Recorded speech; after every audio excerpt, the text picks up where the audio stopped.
क्योंकि मक्का मुकर्रमा में खाने काबा था, इसीलिए ये मजहबी शहर था और इसे मजहबी मरकज की हैसियत हासिल थी। अरब के तमाम कबाइल यहाँ हज के लिए आते थे। काबे की वजह से ही कुरैश मक्का को खित्ते की तिजारती सरगर्मियों में एक खास मकाम हासिल था। अहले मक्का के पास पैसे की रेल पेल थी और अवाम खुशहाल थे।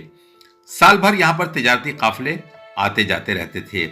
यमन से काफिले चलते और मक्का मुकर्रमा से होते हुए शाम के इलाके में जाते और फिर जब शाम से चलते तो मक्का मुकर्रमा से होते हुए यमन पहुंचते। इन्हीं वजूहात की बिना पर मक्का मुकर्रमा उम्मुल कुरा की हैसियत रखता था। इसीलिए आयत नंबर 92 सूरह अनाम में इरशाद बारी ताला है, ए नबी सल्लल्लाहु अलैहि वसल्लम, हमने आपकी जानिब ये मुबारक किताब नाजिल की है ताकि आप उम्मुल कुरा और इसके इर्द गिर्द बसने वालों को खबरदार कर दें